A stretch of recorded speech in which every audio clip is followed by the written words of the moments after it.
Ultimate chicken horse. I want to play but can't. Why not? It's at a friend's. They have its parents staying with them right now, camped out of the living room for months, so we can't play. Tell me more about that. I go sleepy in the afternoons. Sometimes I'm not sure if I'm awake or asleep or somewhere in between. I walk and walk and walk, looking for doors. Nothing I'm supposed to do is worth doing anymore. Did you go through the door? I was watching the chickens scratch under the fence. They were looking for gaps. The grass is always greener, I guess. Tell me more about that. I've looked too long and the chickens are starting to scare me. Beady eyes and chthonic feet. Prehistoric remnants sprouting from a body shaped by human appetites. Vestiges we've learned not to see. What's under the grass? I think Kevin is dead. I've worried every year, but I think he's really gone this time. No one seemed to know who he belonged to. Maybe he was never only a cat and just moved on to another form. The man in the nursing home was yelling again. No, no, no, no. No one seemed concerned. What's under the grass? I covet my neighbor's pool. It's the real deal with a deck and deck chairs. A rectangle with a diving board on one end. What is dive depth? 9 feet? I think that's what it says in the New York State Department of Health page regarding public pool safety. It also speaks to the physics of diving. A head-first dive from a deck or starting block is comprised of several components, which include the diver's starting position, use of legs and arms which generate thrust, in-air trajectory, entrance angle in the water, in-water trajectory, and the arm and head position in the water.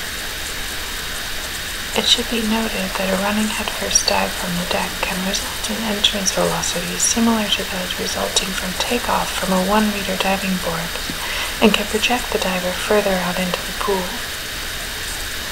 When diving into shallow water, very little reaction time is available between entering the water and striking the bottom.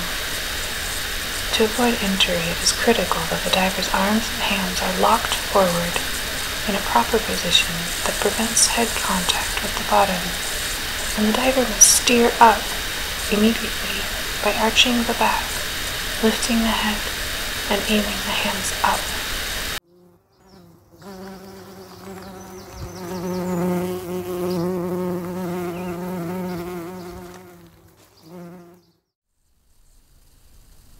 I'm not sure if I can believe my neighbor's pool is 9 feet deep. Perhaps you can still install a diving board if you agree not to use it to dive. I've only seen them jump feet first. They have the pool positioned at such an angle in the backyard that anyone walking by has a tantalizingly clear view. I gaze unabashedly. What's under the water? I dive into the soil. I dig and dig, but can never cover myself completely. I can't shake the feeling that at some point, maybe when I die, I will return to childhood perpetually. When I was a child, I was comforted by the certainty that when I died, I would know the answers to everything. Where is that joy now? The berry bushes invite me to play. I allow my fingers to stay stained, the juice drip to remain on my chin. The thorns tempt my touch. Where do I find the courage? I refuse this, I refuse that, but somehow I can't refuse the crux of it. Maybe because I'm afraid I won't survive the refusal. I want to sting myself with nettles. It relieves chronic pain and exercises less tangible demons.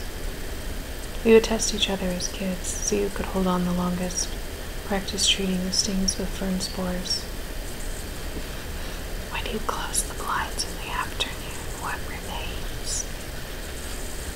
The buzzing gets louder, but there are no bees, only strange wasps. I close my eyes but see only shadows of ultimate chicken horse. My contraption fails and I fall again and again. Did you go through the door? I wonder who I will be. Tell me more about that. The moth loved the sea. If his love was deadly, return to the air was never assured. But she so loved the moonlight on the water. She was drawn to its cool undulations more than to any flame that burned on land. It soothed her soul and promised sweet rest upon its surface. Most of all, she loved the moon's dance and the gentle waves that lapped the shore. Sometimes she would get too close and the waves would overcome her. When the tide retreated, she was left in the harsh light of day on her back, wet-winged in wet sand, among her equally unlucky sisters, mourning moths of morning. There she remained until the hand of a god, a slight breeze, sheer willpower, or a passing creature knocked her upright so her wings could begin to dry. But her wet wings made her unsteady, and she fell on her back again and again. But this happened one too many times, and she could not take flight. Before the tide returned, well, then she drowned. To her this was not an end, but a beginning. I lie in a field and become everything. I'm turning into a tree. I dream the smell of warm, wet pavement and give in to solastalgia. The roots will come from my head. You have to sit with other people the way you would sit with a tree.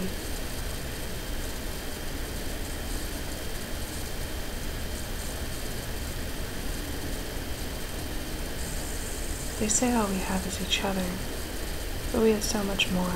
Like basil, you can be your friend and you can eat it. Or chicken, you can confront death and not tiptoe around the fact that we lose everything in the end. But if we are all one ocean of being, then we really lose nothing, right?